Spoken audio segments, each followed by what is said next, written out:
Hi there, Lloyd Machedo. Speaking to you from LloydMachedo.com. Who is Lloyd Machedo and Think Personal Branding? Now, before I do begin, please keep in mind that if you want the timestamp, it's put down below. Check the timestamp. You'd get to know different topics. What time does it start? And also, in case you want the video to go a little fast, YouTube has an option which is mentioned there. And if you want to get in touch with me, my details are mentioned below because people keep asking the same question. So, let's move into the news. The first one, I thought I'd start with expat comments. I got in touch with a couple of people because the market was really down. I mean, it was really silent. I was kind of surprised that even in the news, when I was checking Reuters or I was checking Jazeera or Gulf News, Khaleej Times, Bloomberg, they were just sleeping. There was nothing happening. So what I did is I got in touch with people that I knew from Dubai, from Sharjah, Ajman, the Middle East, Saudi, Qatar, people that I know. I just send them WhatsApp messages and this is the information that they give me. Some of them said that right now the market is really dead. Even though people are giving their resumes, there is hardly any response because people are in the month of fasting, which now is Eid, so the fasting bit is over, and shorter number of hours to work, and people don't have the energy. So not many people got job interviews, or not many people got any response from the market. Another gentleman told me is business has gone really bad, really quiet. Hardly anything is happening. The only thing people are interested is quoting for jobs. Another gentleman told me, this was a lady who told me, she said, Loy, I can't understand the logic of the UAE government. They have given us 10 days holidays starting from the 30th of May to the 9th of June, while Eid actually starts on the 6th, that is 6th or 5th. So what is the point of giving holidays from the 30th of May when people are fasting? And what has happened is, because of this, a lot of people have not got their payments. A lot of people, nobody's coming out. The market is totally dead. There's nobody in the shopping malls. So this was one comment given to me by a lady. Another gentleman said, he's a businessman. He said, Loy, I'm hoping that the market picks up after Eid, because right now, that's all I'm hoping for. There have been plenty of comments that people gave me in terms of the 10-year or the 5-year or the lifetime visa, which I'll be talking to you about. I'll put that comment later. Okay. The next one is, I spoke to a couple of investors, businessmen.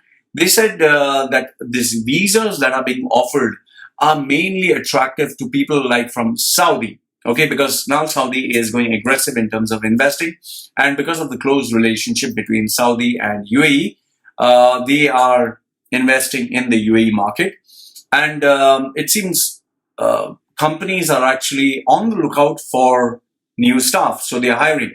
But then again, because of Ramadan, it seems market is not so responsive. Couple of youngsters got in touch with me. They said that companies, they put in their resumes for jobs. They were looking for getting paid at least a starting salary. They said that the only job offer that they gave them is, we can take you as an intern, as a trainee, but we are not going to pay you. So many youngsters are pretty disappointed that people don't want to pay them. They're saying work for free, and that is how you can start your career. Another gentleman happened to tell me, he's like, Loy, he's a businessman. He has a company set up in Jebel Ali Free Zone. He said, I don't understand what is the reason to take this gold visa or this 10-year visa. When I have a company in Jebel Ali Free Zone, I get the visa by default. So why should I lock in more cash? Which was a good question. Businessman who is an Indian, he keeps traveling between India and the Middle East, different parts of the Middle East. He said, India's economy is now picking up, especially after thanks to Modi. He's a Modi supporter. And he said, I'm glad Modi has come in power. He's saying India has become the 7th leading economy, even putting UK behind. So why should someone invest in UAE? This was his comment. Another guy told me that my boss has opened a couple of major nightclubs in India. He thought of opening it up in Dubai, But he said Dubai's market is pretty unpredictable, and nightclubs are actually shutting down. Another guy told me, Loy, nothing has changed. The market is dead. Another one told me, in his company, more terminations have been planned, but he didn't want me to state the name of the company because it's not yet confirmed, but there are rumors. Emirati local happened to share with me. He says, Loy, we are facing unemployment. Many people are afraid to employ Emirati youth. And he's saying, your videos don't help very much because they also, position us as bad guys.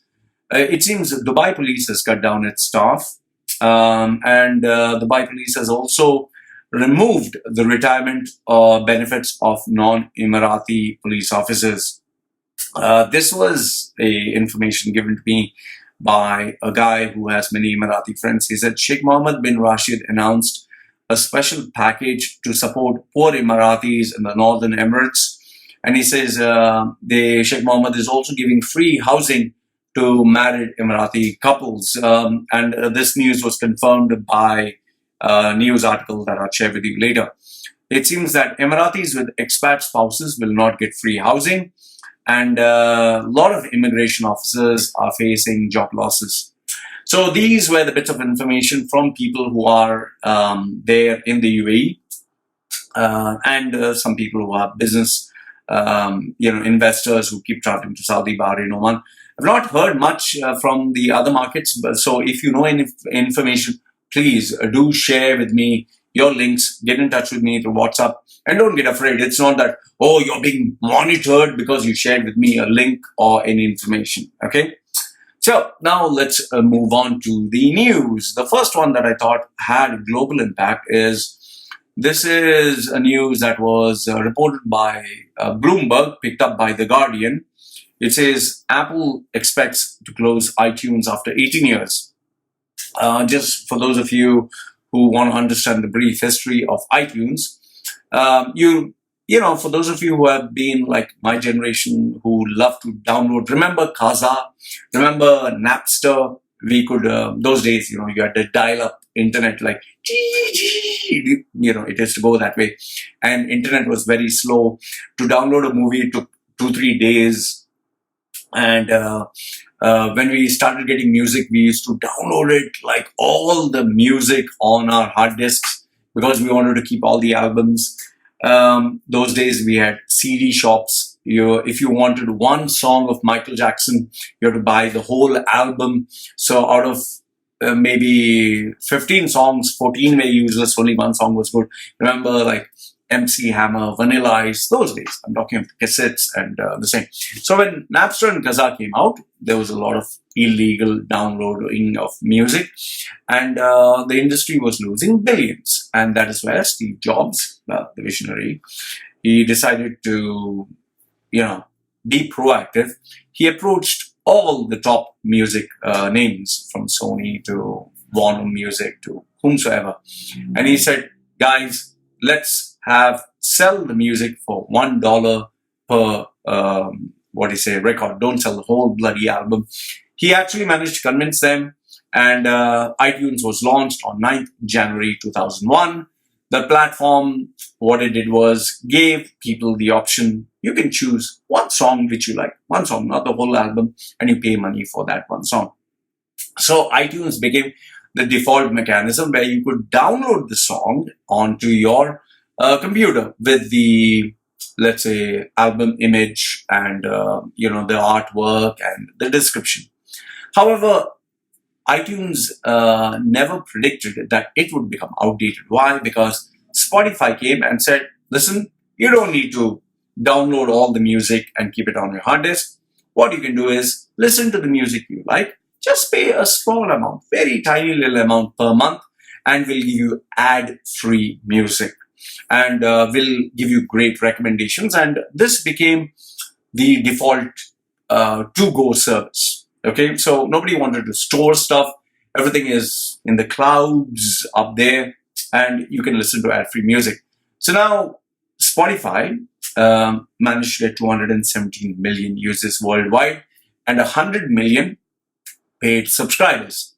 Sadly, Apple the IT users, which was booming at some point, started to decline because people didn't want to save music on their hard disk.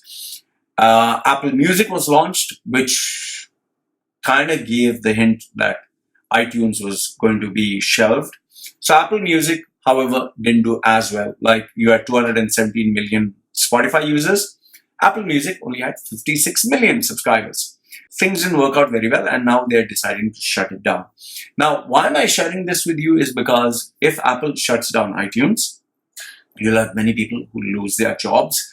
And if they do lose their jobs, well, it affects everybody. And as you know, Apple had this keynote address where they have launched their new Apple Pro machine and this amazing screen, but you have to buy the stand for $1,000, which doesn't make sense. $5,000 is the display, $1,000 is the stand. I just don't understand who is advising Apple, because their products are becoming overpriced and they'll price themselves out of the market. So this is a global news that will impact people. And one of the reasons why I share this with you is just to show you the trend. Times are changing, people are changing. So even your skills, if they are not developed, if you don't have the proper skills, you will be priced out of the market. So please make sure, like I always tell people, ensure that you update your resume. Whatever template you followed, whatever style you followed, which you got the job, change it with the times. Change the content. Get a professional guy to guide you as to how to market and sell yourselves, because you might be very good at your job, but if you don't know how to market and sell yourself, you will not have a job later on. Still moving to global news. This is to show you that today's generation really knows how to play around. You have this global news of this Instagram girl whose name is Ari, 18-year-old girl, 2 million followers, and she claimed that she couldn't sell 36 t-shirts. Now, the internet was going wild and saying, ha, ha, ha, you have 2 million followers, you can't sell 36 t-shirts. I actually look at it from another angle. I look at it as, she is 18-year-old, she has 2 million subscribers, and she confessed, I can't sell 36 t-shirts. Because of this, news outlets picked this story up and everyone made fun of her. But look at this. She got free publicity. And because of the free publicity, now she's become even more famous, even more popular. Now you might be asking, boy, what has this got to do with the Middle East news? Understand this much. This is how today's generation works. They become famous. They become popular. They make so much of money. They're making money to creative means, which you have to learn. These are the skills you need to learn. Stop being like a donkey working the same old stuff. Like, oh, I'll be an engineer. I'll be a doctor. I will sell. Sir, do you want to buy this? Oh, no, you don't. Sir, do you want to buy this? This is how people work in the Middle East. Sir, you want to buy? You don't want to buy? Okay, sir. Sir, this is my business card. Sir, look at the card. It's so nice. Sir, check my logo. So nice. Sir, I'm selling original product. Original. Yes, sir, our price very competitive, quality super, sir, super. We'll give you good. You are actually begging door to door to sell the products and services. Accountancy. There is a world out there where people are making money. Like, see, for example, I'm making money online by just not only these YouTube videos, by being a consultant. You can do the same. Those days are gone where you have to work for a bloody company, being their slave, selling like a beggar, because understand this much, life in the Middle East is nothing but being a slave and begging. Now, I'm not trying to put everyone down. I'm not saying that everyone's having a bad time. Yes, there are some people who are getting very good salaries, who are managing teams. However, not everyone is at the top of their career, okay? If you're watching this video, it clearly shows that there is a small bit inside you that is not happy with its life, with your life, okay? You believe that you deserve more. You want to earn more. So the point I'm trying to say through this news share that I'm giving you, like, see, the Apple it closing down its iTunes. That means times are changing. This Instagram girl, 18-year-old, look at her fucking brains.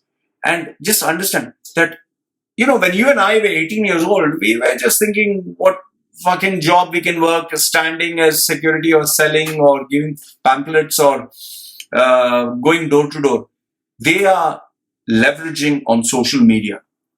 And if you thought that this was an impressive news, consider the next one. This Russian model. I'm not very much into football, but it seems that this Champion League's final was a very big thing. So it was between Liverpool and Tottenham. I don't know much about football because I don't watch sports at all. I just see fighting. I kind of like that. So this guy, what's his name? YouTuber, Vitaly Zadrovsky. See what a genius he is. What a fucking genius. Okay. What he does is he tells his model girlfriend who's 22-year-old, she has great features like ass, boobs, and this and that. And what he tells her is wear this skimpy outfit, and which is, if you actually look at it, it's more like she's just covering just the tip of whatever you can. Just use your imagination. So she wore a very ultra skimpy swimsuit. She had Vitaly Uncensored printed across her whatever. And she ran across the football field. Now, what happened? After she did this, initially she had only 230,000 followers. Because she did this, just ran, immediately it's jumped to 2 million followers. And she put on her social media like streaking is the Champion League, live life for his living, do crazy things, you'll be remembered forever. Okay. She became famous. This YouTuber became even more famous. He made even more money. Now, as of now, his videos have amassed 1.6 billion views and he has 9.9 million subscribers. And he has an adult website. Now, again, the question is, Roy, why are you sharing this news with me? Why are you telling me this? The point I'm trying to tell you is, obviously, I don't endorse what she's doing. I'm not going to ask you run naked or do something stupid. Anyway, her Instagram account got suspended because it's not right what she's doing. It's not right. But the point I'm trying to tell you is, look at the creative ways people are making money.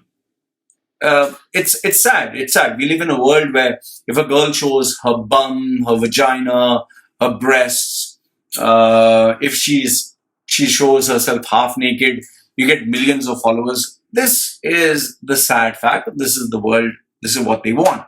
Naked, and no matter how much people see Kim Kardashian's bum, Kim Kardashian's breasts, which is genetically enhanced by surgery, you get half the population or more than half, which is still desperate. So Kim Kardashian, her bra slipped, 1 million views.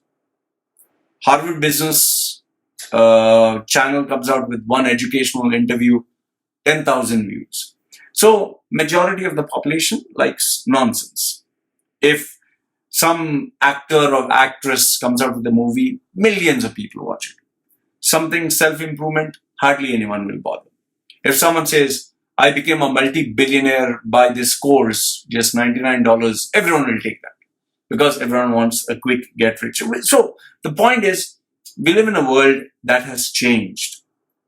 So what I'm trying to tell you is, whatever your career is, however you're earning money, there is a possibility that you can make much more money if you capitalize on social media. If you try to do something different, if you try to do something creative.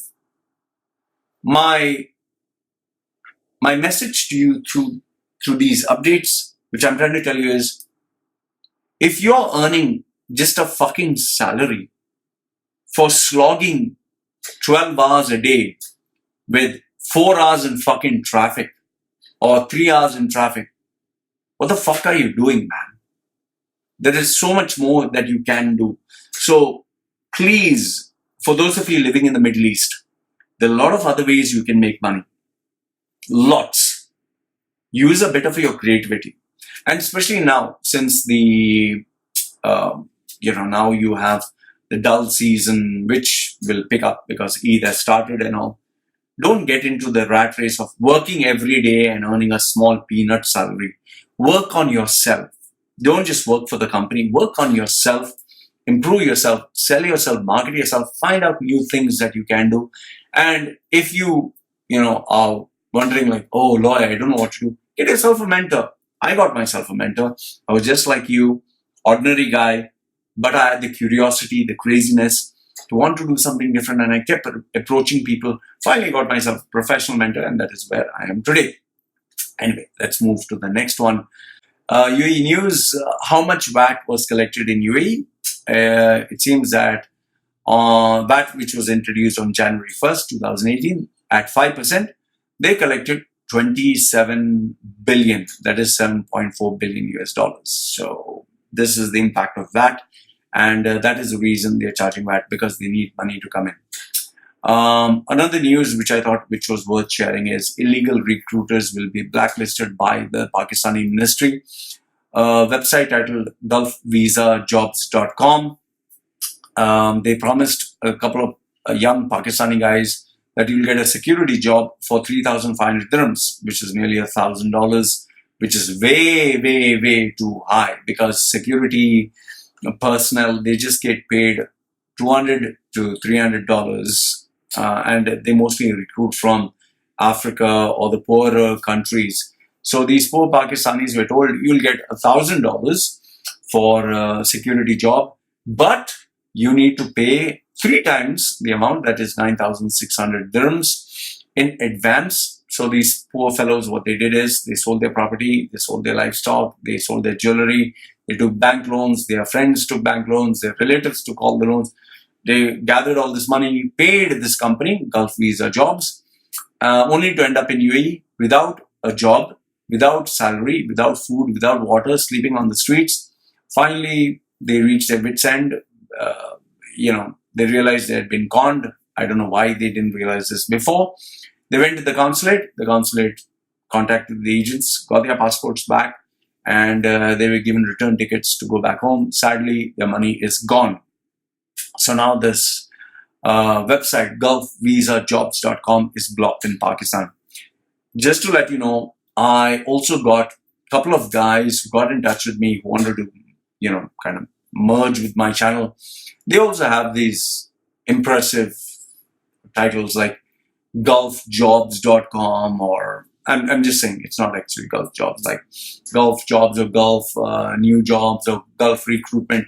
You can create a website for hardly, it costs a few dollars, like $50. You can create a website, get a guy to design it for $100, and you can fake and cheat people. So please don't fall for these fake jobs. Remember this, if something is too good to be true, which I've told you before, if something is too good to be true, it's normally is too good to be true. Okay, next one.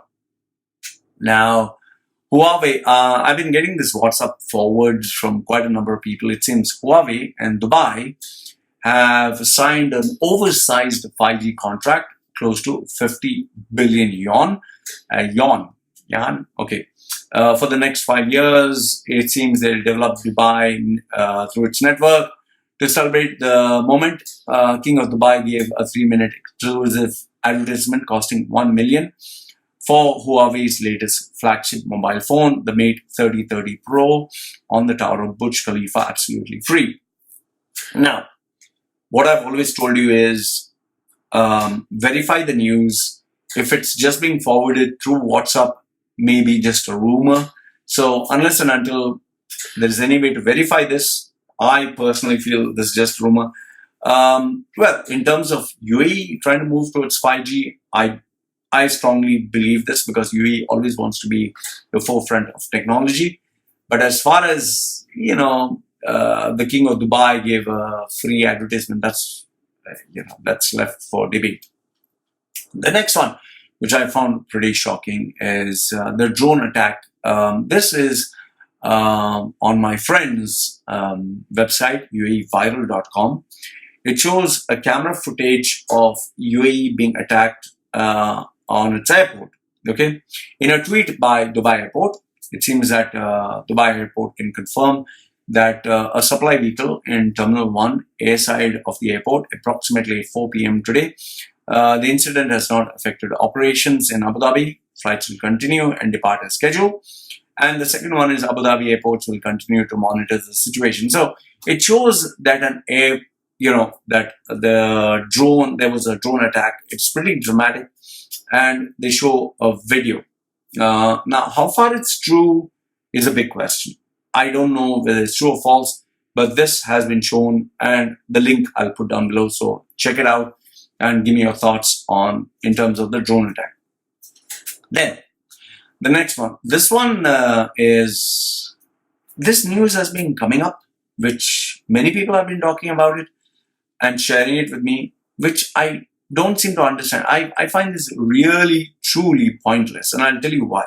Okay, now, if you actually check before, wait, let me just copy paste this here so I can give you a perspective. Now, this guy, first when they came out with the news, Gulf News and Khaleej Times, they spoke about this gentleman. His name is Vasudev Shroff, who is the chairman of Retail Group, as the first guy to take a 10-year visa. Then you have Kushi Katwani, owner of Kushi Jewelers, who took a 10-year visa. So I was thinking to myself, these guys are rich. They're the chairman of a big company. They can get a visa by default. Rich people getting it's like me saying, oh, this rich man purchased a BMW or a Rolls Royce. So for a normal person, a rich man purchasing a BMW, what's a big deal? Okay. Then they had Danu owner, Rizwan Sarjan. He took a 10-year visa.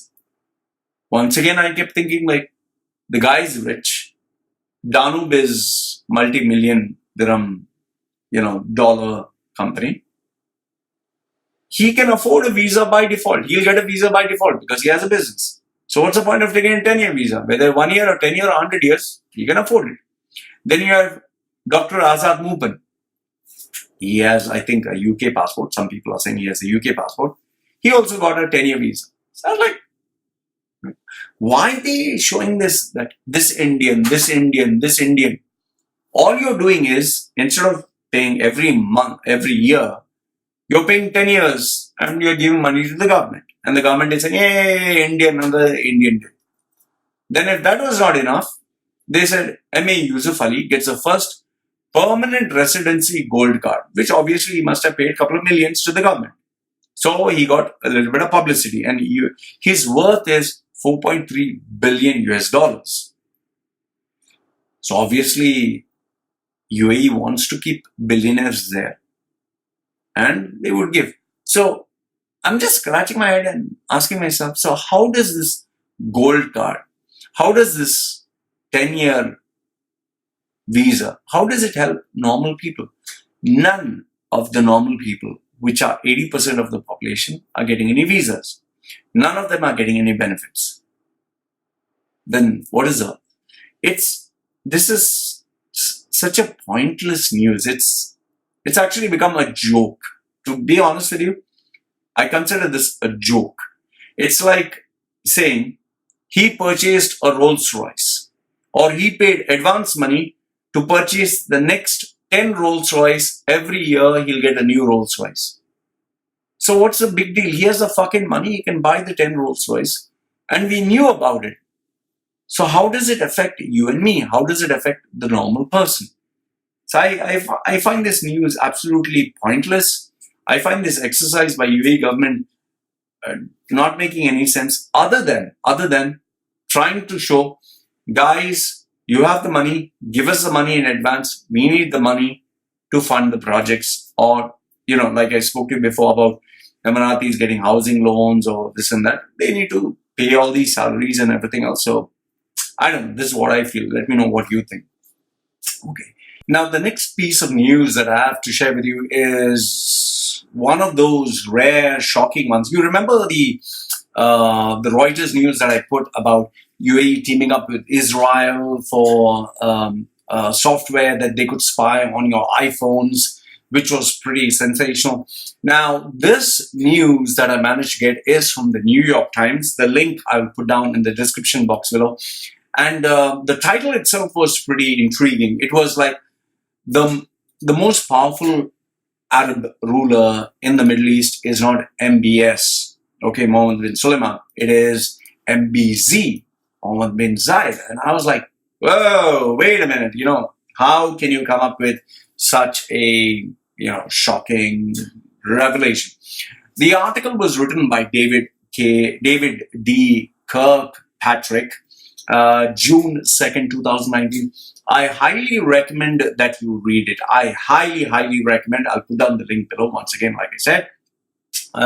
So for those of you who want to hear the article, this is my understanding of the whole article. It's a really long article and it's pretty shocking, and it would fill in the blanks with all the news that is happening, all the confusion, the drones, the spyware. Is UAE having a new relationship with Israel? Why did it invite Israel? Why the fight with Qatar? Why the friendship with Saudi, even though they had such a difference? So this article really sheds light. Now, I'll give you my understanding of the article because I read through the entire article word by word, and this is what I've come to understand. See, so Prince Mohammed bin Zayed, as per this article, it seems that he controls the Arab world's biggest sovereign wealth. This guy alone. And even President Trump seems to be supporting him. Okay, why is it? Okay. It seems in 1991, in the months after the Iraq invasion of Kuwait, this young man, this young ruler, what he decided is he wanted to ensure that UAE would get protected. So in order for that to happen, they needed military because they didn't, UAE, you need to understand, UAE is so small. Okay, UAE is so small. So they decided, let's do whatever we can to protect it. And if you had listened to my book review of Sheikh Mohammed's book, that is, I forgot what, I don't remember the book, Sheikh Mohammed's book, The Vision or Insights or whatever.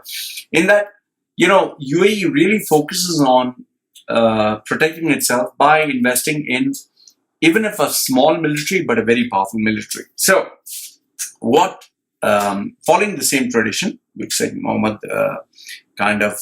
rolled out, this Prince Mohammed bin Zayed, he decided they would buy as much military as possible, the latest one, to protect the oil-rich country. So, from Hellfires to Apache helicopters to F-16 jets. The US government was like, you want to buy all this, but, it's going to make you so powerful. What you need to understand is US likes to be the most powerful country in the world. They like to have all the nuclear weapons, but you cannot have nuclear weapons. They can have all the military, but you cannot have military. So they will give you the rules, but they will not follow it. So over here also, they're like, oh, you're an Arab country. Why do you want so much of military, even though it was very small? And they were afraid that UAE might destabilize the region. However, they obviously, US, checked the history of Prince Mohammed. They found out he's a British trained helicopter pilot. He is very well mannered. He has good relationship with everyone. And how did they get to like him? When he persuaded his father to transfer $4 billion to the US Treasury. United States is a country whereby when you give them money and you invest in their country, billions of dollars, they will love you. So they said, UAE is a very good country. They invested $4 billion with us. They are our friends. So this money was used, the $4 billion was used to help fund the Iraq-Kuwait invasion. Okay, and that is how George Bush, like he famously said, we won the war because of this. Okay, so Richard Clarke, who is those days, who was the Assistant Secretary of State, these are his words as per this article. The UAE is not now and never will be a threat to the stability or the peace of the region. Never. It's a good country.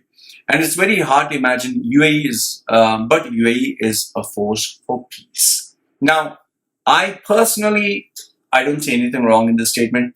I strongly believe, out of whatever I have seen in UAE, UAE does not want war with any country. It just doesn't. I'll come to the Yemen bit later.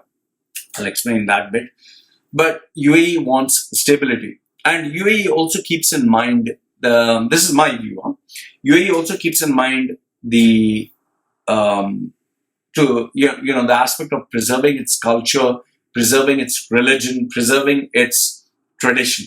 Okay, UAE wants to maintain that. That is why they don't give citizenship to foreigners or outsiders. So they want to maintain that, which is very precious to them. That is why if you actually see any Arab who follows Islam, they want to really preserve their culture. And I'll also come to that a little bit later, how that is also creating problems. Okay, so as per this article, 30 years later, Prince Mohammed, who is now 58 years old, the crown prince of Abu Dhabi, and everyone says very soon he's going to be the ruler because the Sheikh Khalifa is reached his dying stages. Okay, he's going to be the most influential person in not only UAE but also in United States.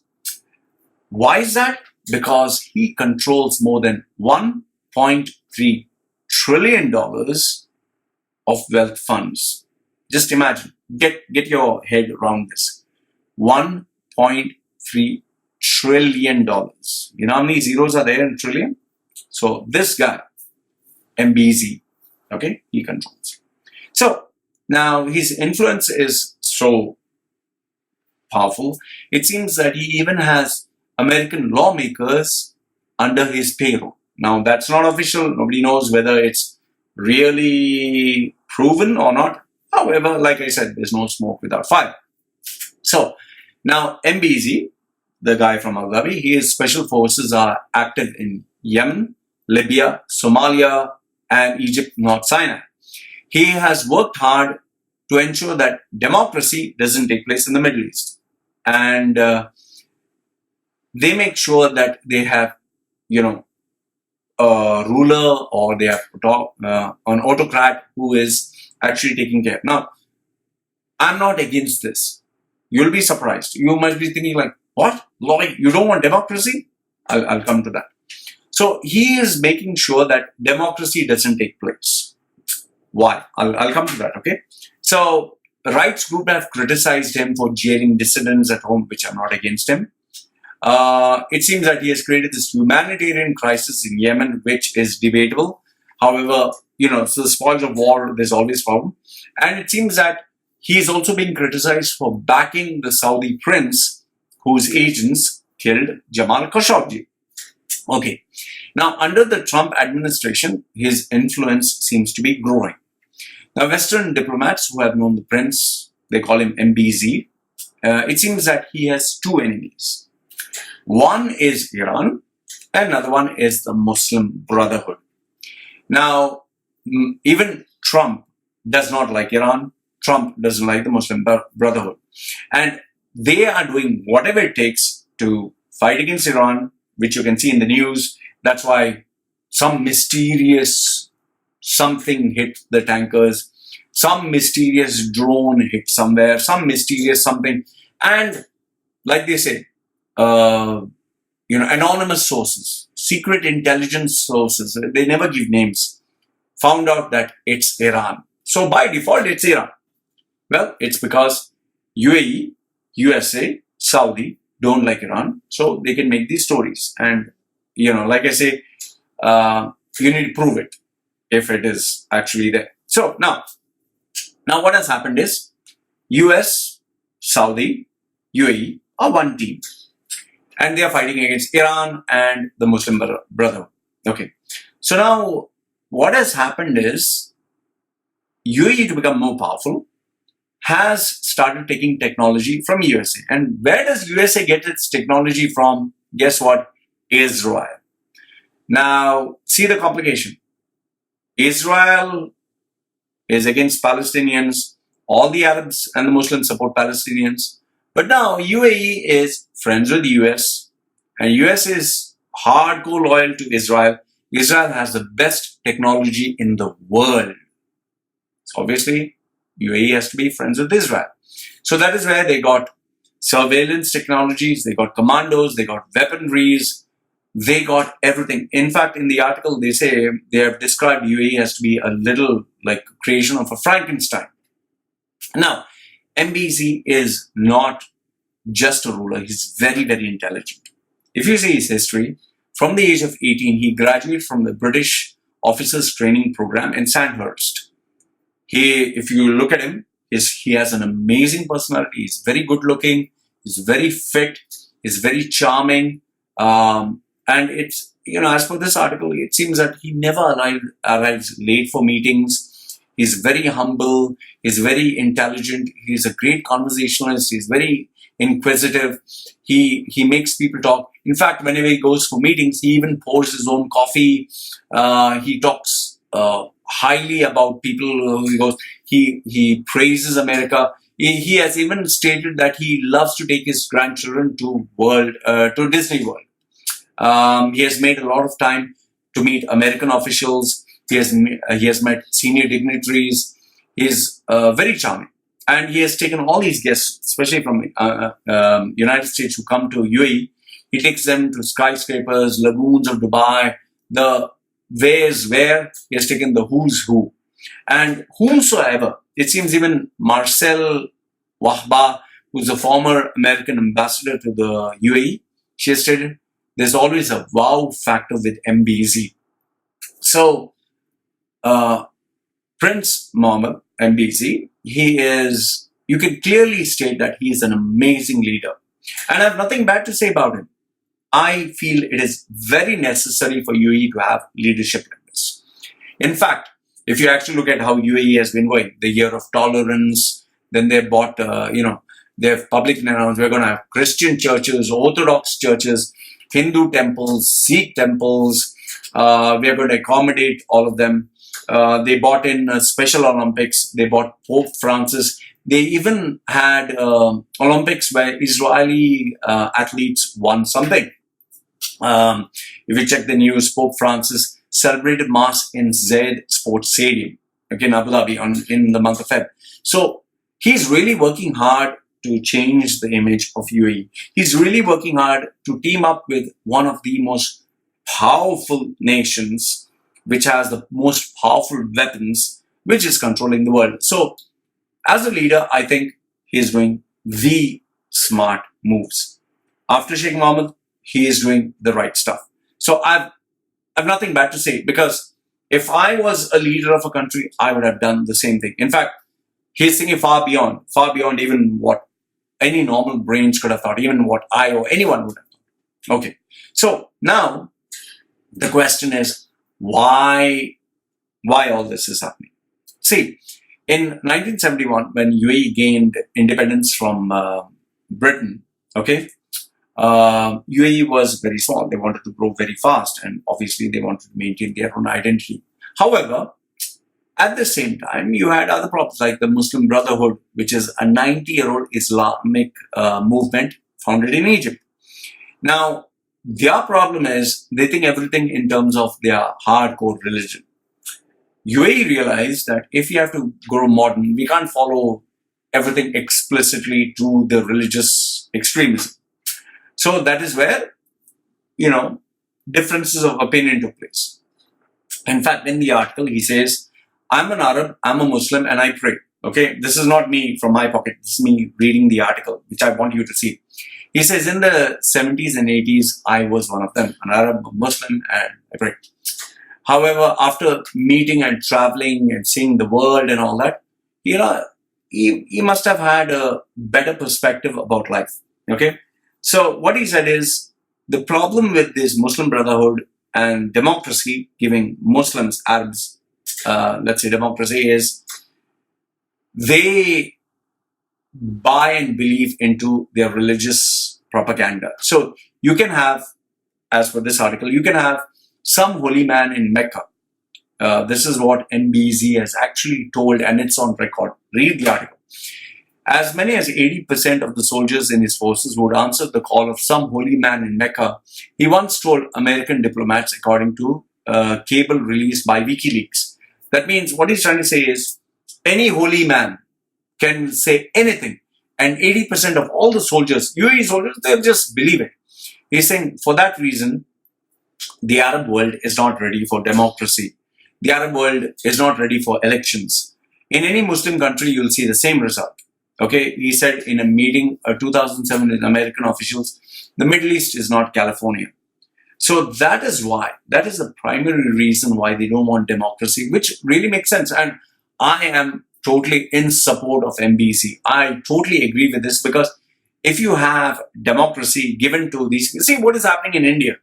You give democracy, the freedom to vote to 80% of the population that is not educated, that is poor. They'll obviously vote for whom they feel is right, which may not be good for the country. So I'm kind of against giving power or voting rights to half the people who are idiots. Because if you give large group of idiots power to choose, they'll end up choosing nonsense. Same thing happened with Nazis. Same thing happened with all these terrorists. So here what he's trying to do is take a leadership role and stir the economy, stir the country towards success. Now, as of now, through this article, you can clearly see that he has tied up with Israel. They have not only given him weapons, military, they have also given the technology, because that is the future, technology, software. And what they are busy focusing on is to make sure UAE and Saudi and US are one team. Before they had President Barack Obama, Prince Mohammed, that time he was good friends with him. However, Obama, what he did is, putting his American agenda everywhere. We need democracy here, we need democracy here, democracy here. So that is where MBZ realized my goals, his goals, totally different. That is why the minute Donald Trump came in power, immediately he went and met him and not Obama. And that is why he totally ignored Obama, joined forces with Donald Trump, and that is why the new friendship was formed. And because of which, today, UAE, all these stories of Israel, Pegasus software, spying on, American diplomats and so many other things which is happening, is all because MBZ's relationship with Donald Trump, with the United States, with Saudi. Okay?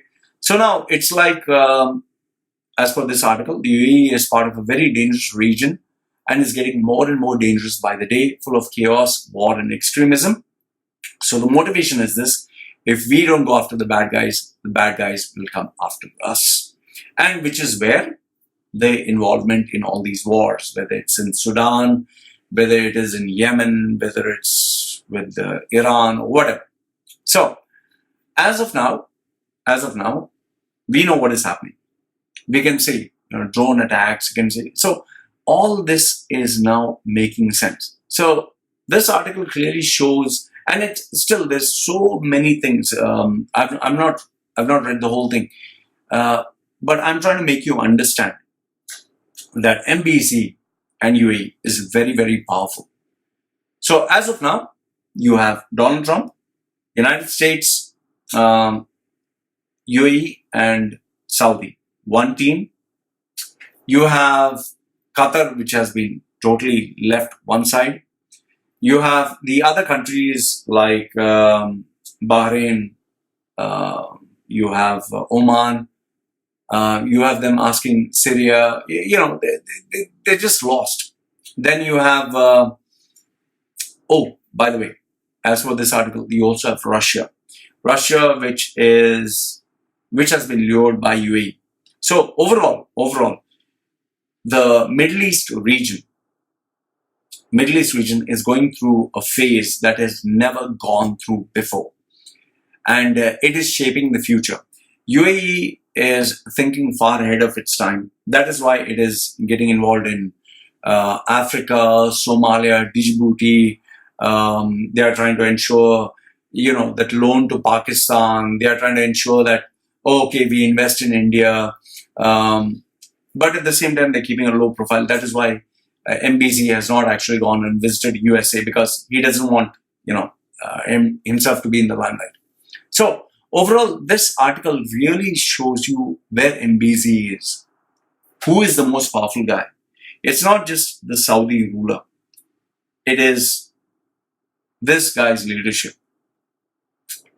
What I think is, in a way, personally speaking, I think it's good. It's good that MBZ is taking this leadership role. Yes, there would be haters. Yes, there would be people who say democracy is required. Yes, they would say, oh, we need to give all the Gulf states, let them vote. I would say, in his words, the Middle East is not California. You have, Islamic, especially extremists, people who follow Islam, they have a very different style of thinking. And if you get any holy man who says, okay, it's okay to beat your wife, it's okay to do this, it's okay to do that. I'm not saying the educated people would start beating their wives or chopping hands or killing or bombing or whatever. But then you get a few who can really cause a lot of damage. So it is very important to have leadership that takes charge and decides how the country should move forward and what they should be doing. So overall, what I would say is, I don't want to give a hardcore decision. I'll leave it open to you to share with me your thoughts. Do you think this relationship between US, between UAE and Saudi, is it good? Ostracizing Qatar, leaving Bahrain and Oman, they don't know which side they're going. Then you have the problems in Syria. Then you have the complications, Israel and Palestinian. You have Russia that is involved in the equation. You see, so many loose ends are there. So what do you think? What do you think about this? Also, do read the article. I think you really should read it to get a better understanding. But as far as I would say, I would think, my view, I think that this leadership is required. Sheikh Mohammed, the visionary ruler of Dubai, did whatever he could. He's reaching a stage where his age is catching up. He is moving on and giving his son, Fazal, who's getting married, because now he knows that he needs to take the leadership role. Then you have MBZ, who is really spearheading the country and forming intelligent relationships. And you have USA, that is being spearheaded by Trump, who is also following orders from somebody, we don't know who, but he's also playing the game with Russia. So many things are happening. I see it going the right direction, but then again, people would have different sets of views. Let me know what you think. Let me know what you think. I'll be very keen to know your views. But personally, as far as I see it, I think this is one hell of a controversial article, and I think you really should read it. Last but not the least, I'll leave you with this. This video is MBS,